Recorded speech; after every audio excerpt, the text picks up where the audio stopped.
Good evening in Mexico, good morning in Cambodia. On behalf of La Buena Impresión and the APSAR Authority for Site Protection and Management of the region of Angkor, the National Authority of Phrea Vihear, the Royal University of Fine Arts of Cambodia, the National Institute of Anthropology and History, and the BBVA Vancomer Foundation, welcome to this first colloquium on archaeology and restoration, Mexico-Cambodia. My name is Bertrand Lovejoy, Associate Professor in the Department of Humanities at the University of Monterrey, and for this conference, I will serve as moderator. I will ask Master Fernando Aceves Humanas to give us some work. He is the organizer of this first colloquium of archaeology and restoration, Mexico-Cambodia. Good evening. I am not the only organizer. We have a whole team organizing this event. I want to thank to the National APSAR Authority, to the Authority of Phrea Vihear, to the Royal University of Fine Arts, to the National Institute of Anthropology and History, and to the BBVA Foundation Mexico for their support to organize this colloquium. Today, I am very happy to introduce Yareli Jáidar. We grew up together. I know her since she was a little girl, and our families have been very glad to see her professional development. She has an extraordinary career. Today is also with us Francisco Siqueiros. He is the author of the work art that is the image of this event. Francisco Siqueiros is from the workshop Nopal Press in Los Angeles, and it's a pleasure and an honor to have him with us today. I'm going to share some data about Dr. Yareli Jáidar. She has a bachelor degree in restoration of cultural heritage from the NCRIM. It's the INA School of Restoration, and she's doctor in science for the conservation and study of materials of cultural heritage from the University of Florence, Italy, with a doctoral thesis entitled Nanotechnology Applied to Conservation and Restoration of Pre-Hispanic Cultural Heritage. She has more than 18 years of experience in the study and conservation of cultural heritage. Her work focuses on the study of constituent materials and degradation of cultural heritage, as well as nanostructured products used in conservation treatments. Since 2007, she has participated and coordinated a series of collaborative projects between the Università di Firenze and the National School of Restoration, INA, related to nanoscience applied to conservation of cultural heritage. She has been involved in the activities of the LATAM CNCP ICROM program on stone conservation from 2014 to the date, and she was part of the organization of the International Stone Conservation Course of the ICROM. She worked on conservation and restoration projects for the INA for over 15 years in various archaeological areas of the country. And since 2017, she is a researcher at the Institute of Aesthetic Research of the National Autonomous University of Mexico. Welcome, Dr. Yareli. and it's a pleasure to have you here with us. Her conference is called Experiences and Approach to Mexican Archaeological Heritage from the Point of View of Science and Conservation. Good evening in Mexico, good morning in Cambodia. First of all, I want to thank to the organizers for this wonderful invitation to take part in this colloquium, to share experiences with different professionals and different countries, something that is wonderful. And as Fernando said, I thank him for this invitation. Starting from the original project, why did I decide to study restoration? As you could see in my CV, I am art restorer. And here, for example, in Mexico, all restorers study all kinds of materials. We are not specialized in only one type of materials. We study photo, ceramics, stone, mural painting, and so on more. And only to put this conference in context, I want to explain why do I mix science with art. These are two passions in my life. At the beginning, I wanted to be a physician because both of my parents are physicians, and I didn't know about this career until I had the chance to look at the art part mixed with science in restoration. And all the archaeological heritage in Mexico has been my passion. So this is a little bit of what my presentation includes. In Mexico, there is plenty of archaeological heritage, and I am going to focus more on the experience I've had, which is about decorative elements and coatings in architecture present in archaeological areas. Some of the problems of these elements and the approach to cultural heritage in terms of conservation, preventive and direct conservation. And I will show some cases of study that I could see in one of the areas of the National Institute of Anthropology and History.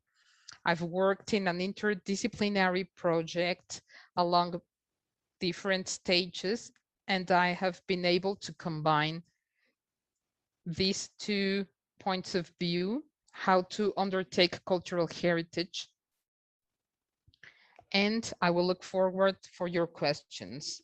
Conservation in general can be understood as the general set of technical operations with the aim of enlarging the life of cultural property.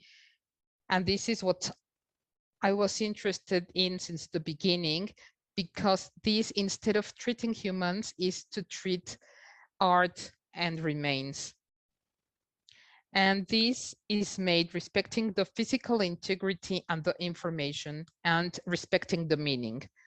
As I was telling you at the beginning, I'll talk about decorative elements and coatings present in archaeological areas. In most of the presentations, we have been that lecturers are archaeologists. So now you will see what restorers work in archaeological sites. We work with plaster and coatings, with elements that recover the structures with stucco, and this includes floors and plasters. Stucco is any material in which lime is used. We can also find accent elements. This is isolated elements such as sculptures or others. There are coating elements. This is the Bonampak archaeological area in Chiapas. And why are we interested in this? It's because in every area of the country, we have different materials and different kinds of decorations. In past times, local materials were used to intervene these works. And these will vary according to the date and place.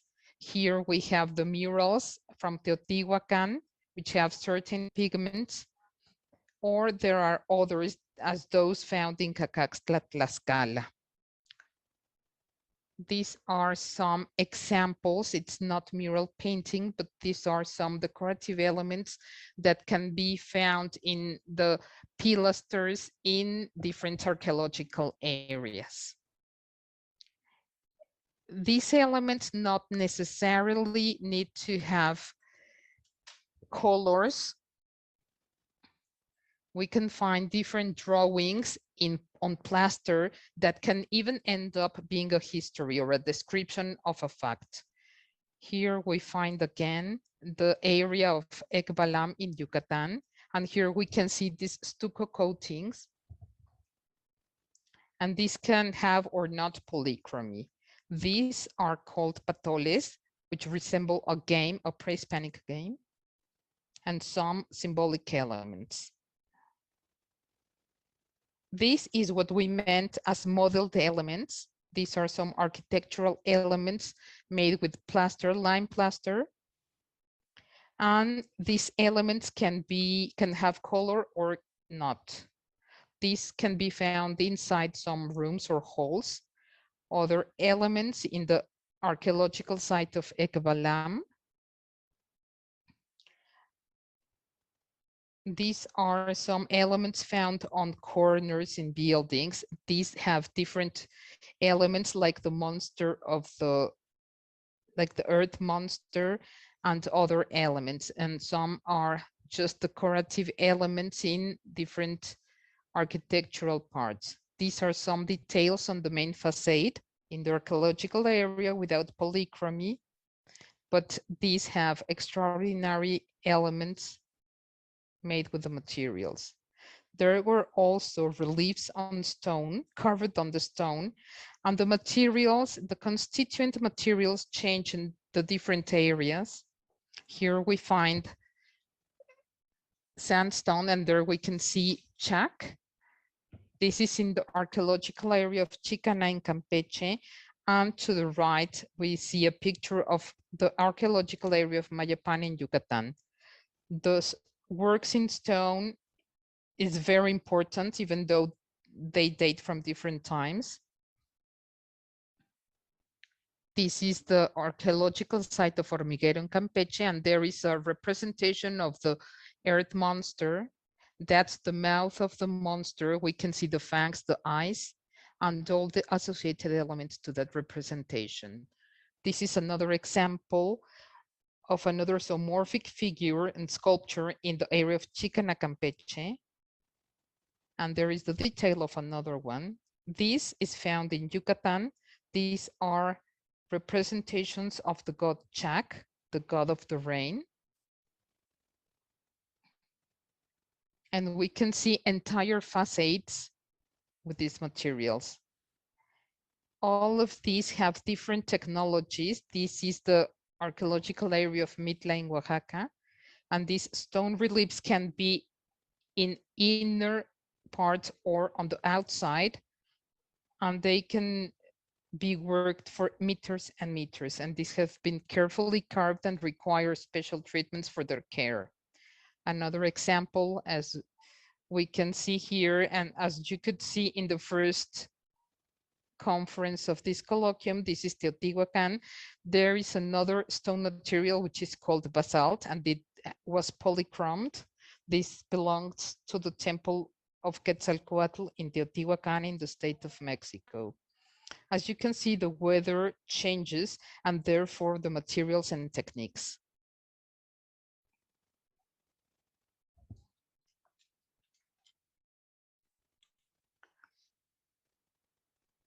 This element is found in the archaeological site of Tula, Hidalgo.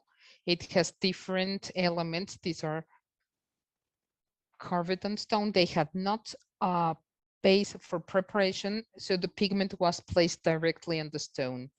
We have exempt or isolated elements.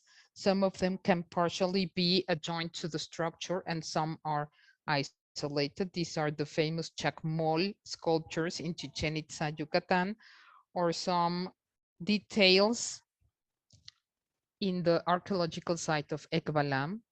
This is in San Luis Potosí, the archaeological site of Tamtoc.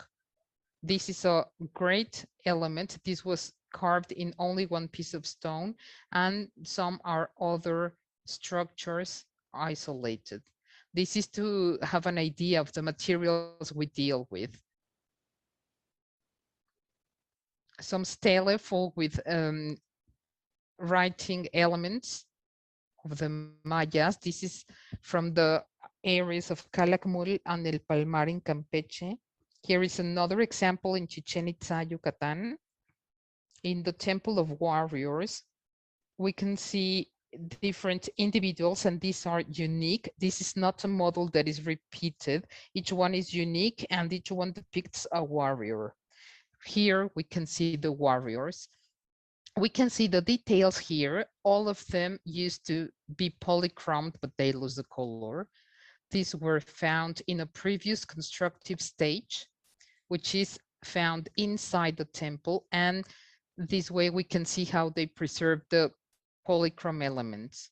Other stone elements, such as the Bacal tomb inside the Palenque area of Chiapas, or these monoliths of La Venta, Tabasco. This is one of the earliest in Mexico.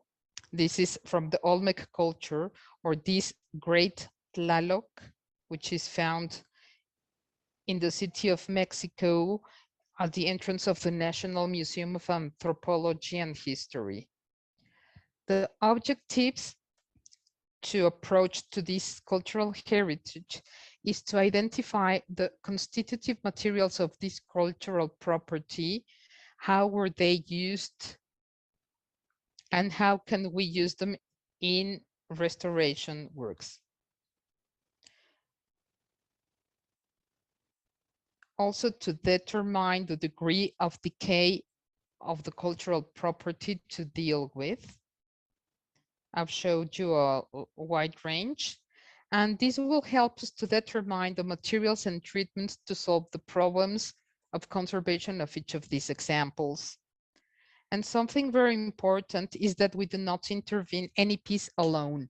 We need to intervene in an integral way, in an interdisciplinary way, working with different experts in other fields and other disciplines. And this is how we need to undertake a project, a restoration project in archaeological areas. Some of the problems of conservation that we have in mural painting are the salts. They crystallize and start degrading the materials, and we can have problems such as these that we can see. It's very important to know the techniques of how these paintings were made. In the case of frescoes, temple, and which materials are we going to use to restore these paintings. We really need to know all the materials with which these were made. Something that can work fine in a country, in another country may not work the same. The weather and geographic places require different types of materials. For example, polymers have been very useful to restore some kinds of paintings, but we really need to know if the materials can work that way. Otherwise, we can face problems like this with detaching of paintings. And then restorers need to intervene and remove these paintings, and as well as other materials that damage the structures like cement. But sometimes it's required to give stability to structures, but we need to use materials that may not cause damage, because sometimes the damage can be reversible. There are different manners to approach interventions for restoration. It depends on the cause of the damage. It can be due to natural phenomena. There is direct intervention, but we need a diagnosis to know what we need to do. So we need to know all the materials, the history of the property since it was created until our days.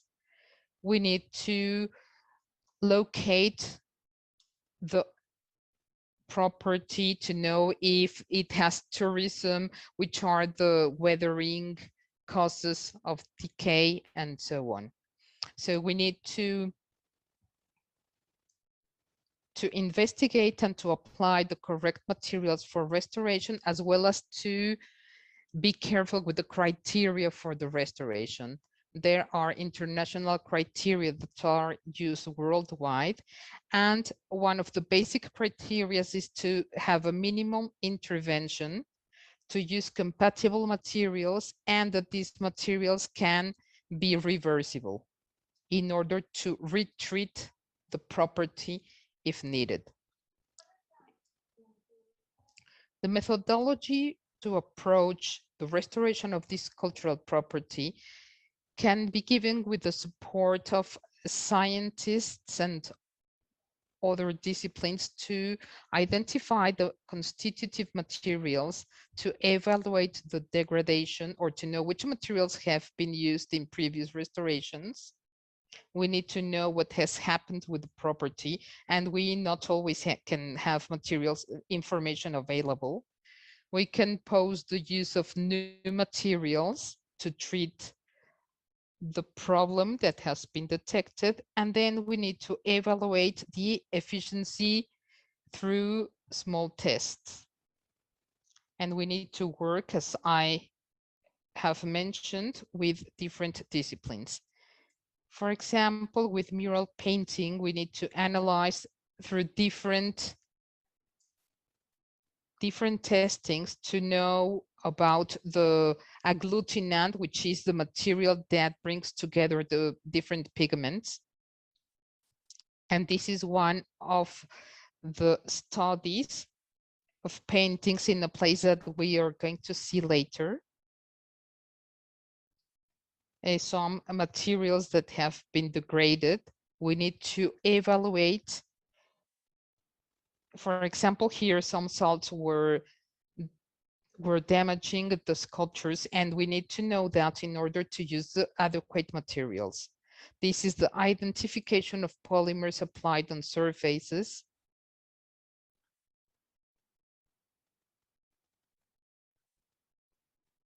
Here we had to perform some tests and some studies to identify the polymers. In different times in Mexico, different polymers were used. Here is a study of the cellulose nitrate utilized in Tulum in Mexico. Other kinds of actions, once we have detected the problems, is to understand and to try to prevent or to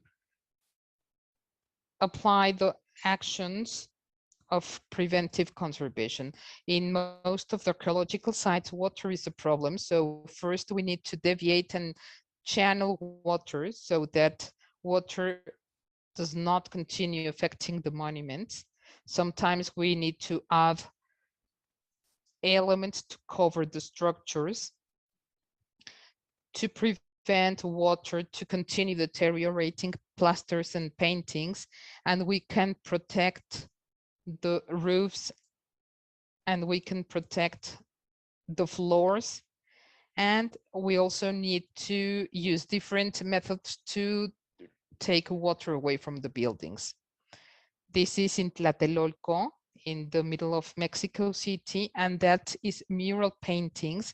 And we need to use different devices to allow water evaporation to prevent that moisture can continue deteriorating the mural painting.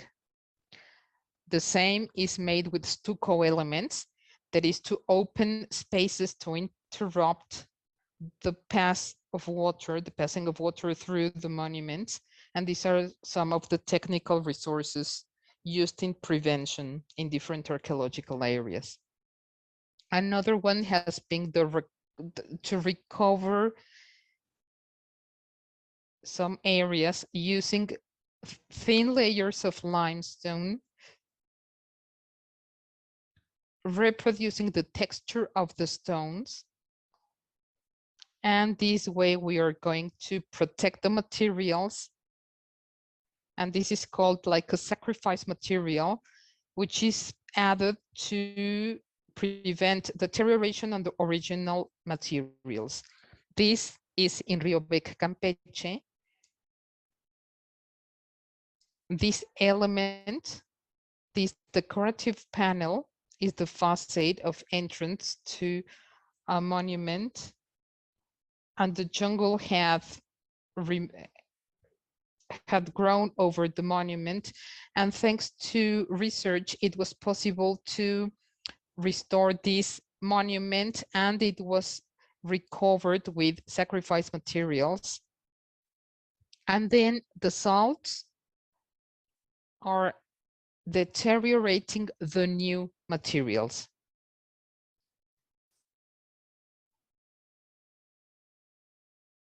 When we change the natural conditions of the monuments, different changes, chemical changes in materials occur, and some accelerate the deterioration. So we add these materials in order to control this deterioration and the appearance of salts. Other techniques that have been used is to rebury some of the materials, and this occurs when we cannot give maintenance to these materials. And during excavations, these elements are buried again using the same techniques and using materials that are going to protect the originals. This is a patoli.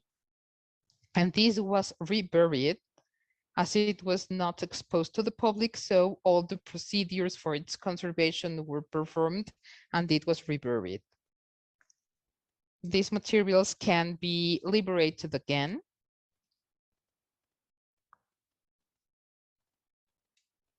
These were temporary elements that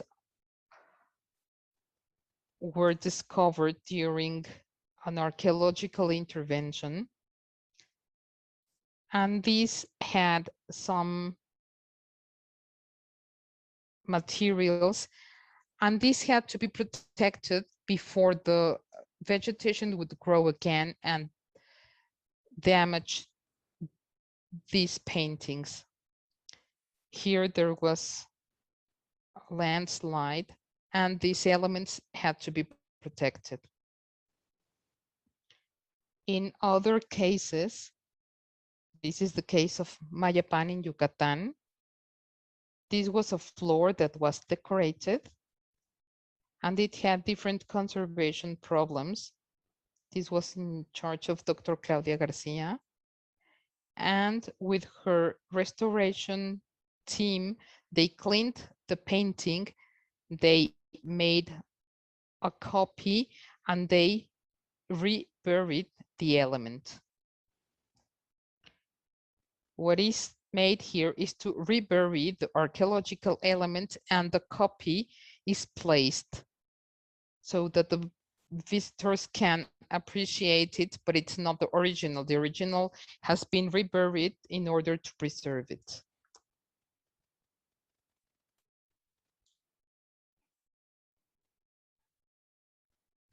The other part is all the covering elements that can be added in archaeological sites.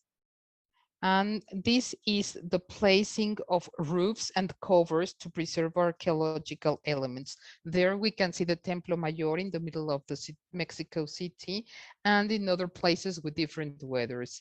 So in some cases, the solution is to put a roof to protect the structures. This is a proposal made by archaeologist Ramon Carrasco in Balakmu, Campeche. This was an element that was found, and his proposal went through different stages. And as this was an earlier constructive stage, he replaced the materials in the last stage. That is the replica of the structure, and inside, this was made in order to respect the visual, and in the inside we could appreciate the monument. The archaeological area of Tula Hidalgo was worked in an integral way. It is located on an industrial area. There is a refinery, a thermoelectric, cement plants, so it's a very polluted area. And all the materials were suffering damage and were degraded. These were some of the studies performed. An interdisciplinary work was done in order to document all the damages.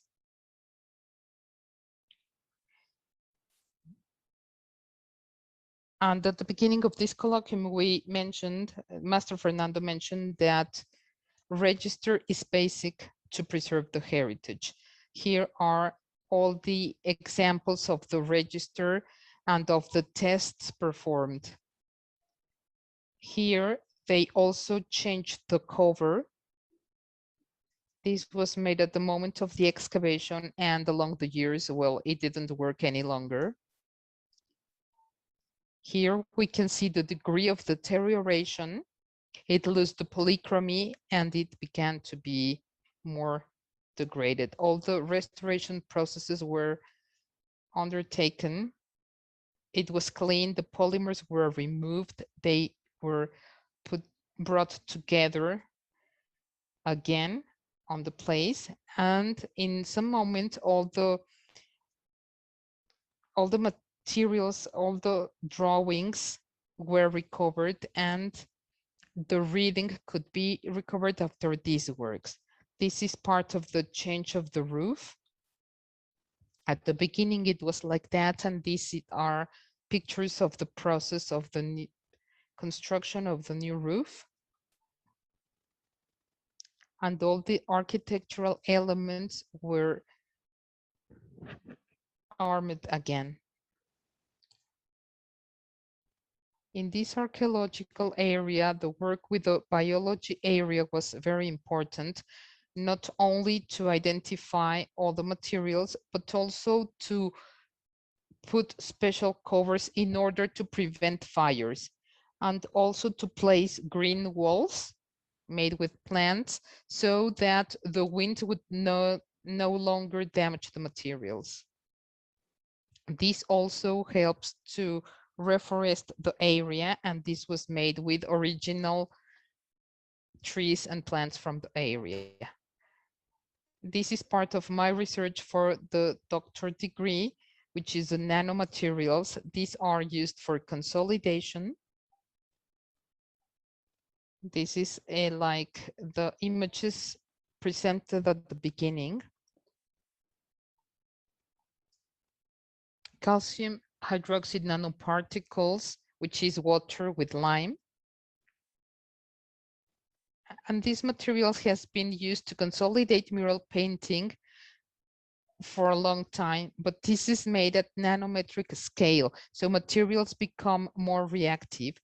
And the first stage is to try with small pieces. These are from Calakmul, and systematic testing was made in order to see if there was a change of color or a greater response in terms of consolidation in order to avoid using synthetic polymers. And by using these materials, which are the same, used to support mural paintings, do not affect the structures. Here we have performed the studies of water absorption. And some of the examples that we are going to present is Ixcaquixtla in Puebla. This was found because a lady was building her house, and when the truck with the materials came in, it went down, and therefore it was discovered. Here we can see a chamber with three rooms, and we found this mural painting, which is wonderful. This is very low. A person cannot be standing there. This is not a fresco. This is a temple painting with different materials that were adhered with a certain gum. This is really wonderful. The problem is that when the excavation began,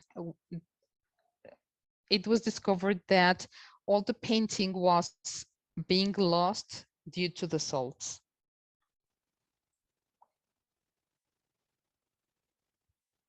Here, the salts are making the painting to be detached.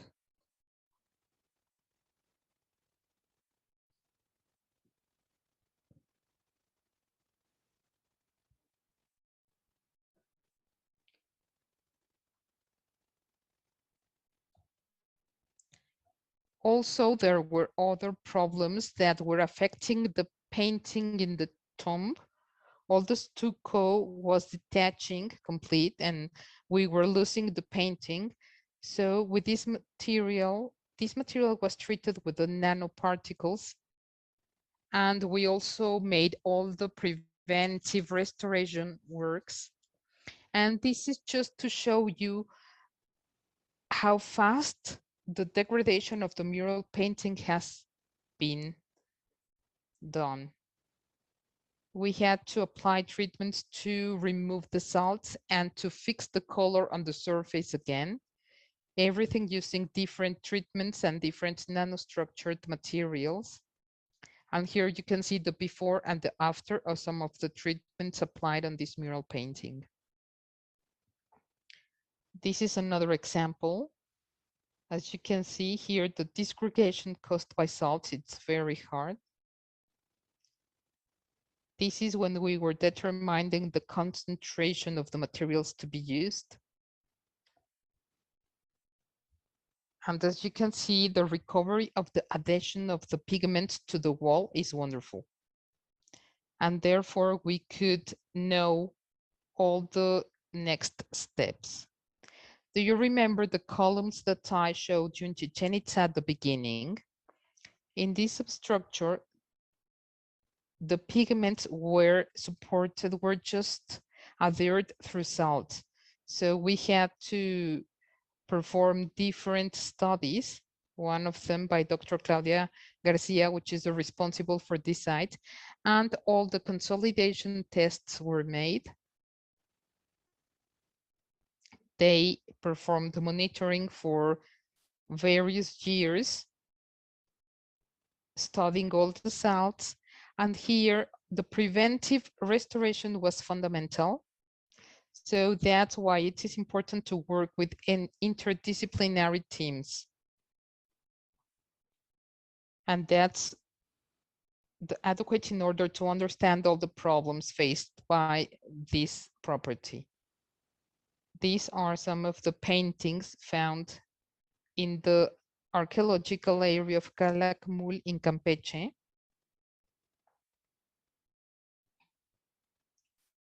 Archaeologist Ramon Carrasco also worked here.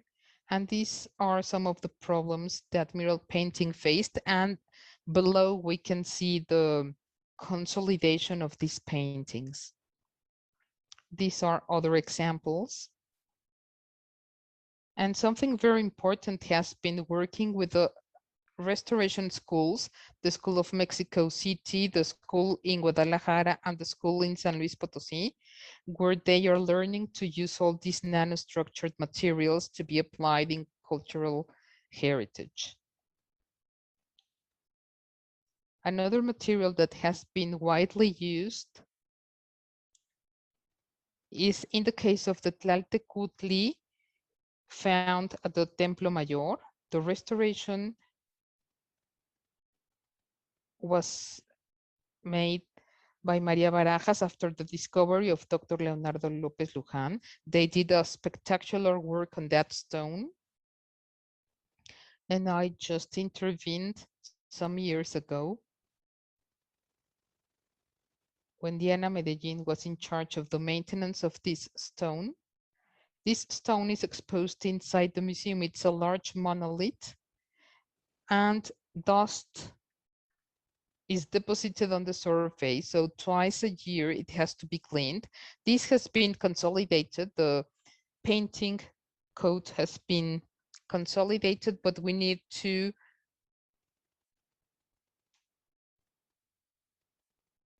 clean it. And the tourists poured oil on it. So it was decided to try a different way of cleaning it that was through hails, as this used to be vacuum cleaned before. We tried to prove different ways to clean this stone. And we proved the use of these hails.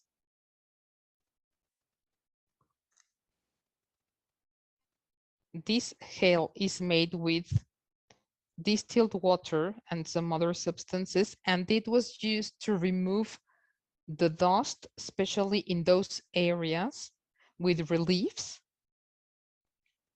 because with other materials, it's very hard to clean them without damaging the painting.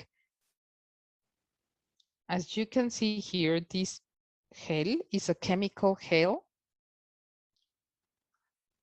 and this can be applied, then it can be rinsed and can be used many times. It can be used around 15 times per side, and it provides a very effective cleansing. And this is a way of cleaning manually all these parts. Here is the washing of the materials, and here you can see the proportions of this element, and this is the picture after the cleansing with the hail. And thank you very much for your attention. I went a little far because I was not sure about the time I had, and I don't know if you have questions.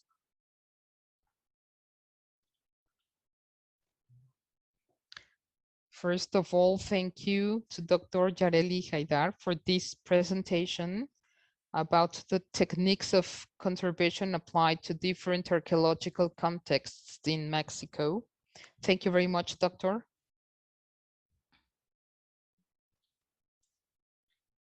And there are some questions.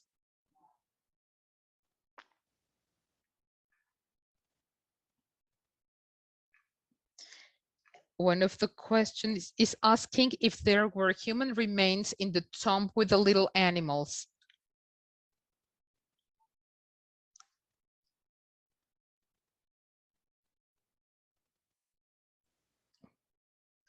No, there were no human remains. There was just ceramics.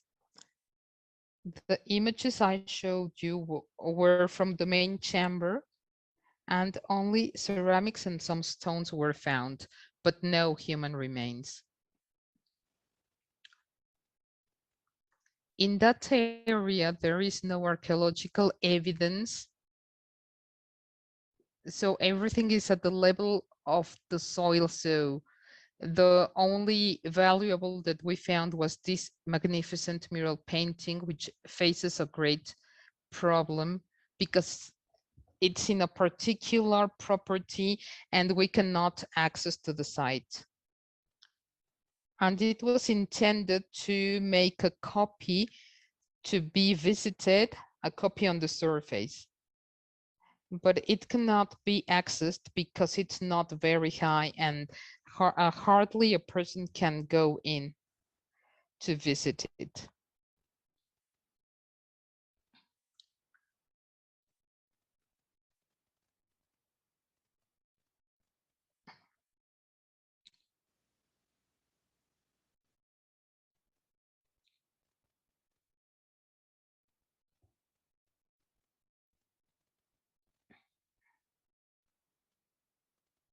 Okay, to answer the question of Helen Jarvis about the sacrificing materials, she's going to put the presentation back. What is made is that the sacrificing coatings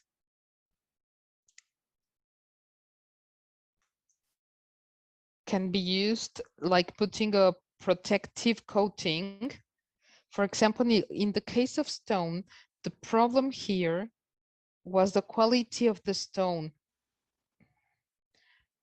that due to the salt, it was starting to be degraded because the salts were crystallizing. And first of all, we need to place channels for the water on the cornice. These elements were closed to prevent water falling on the stone.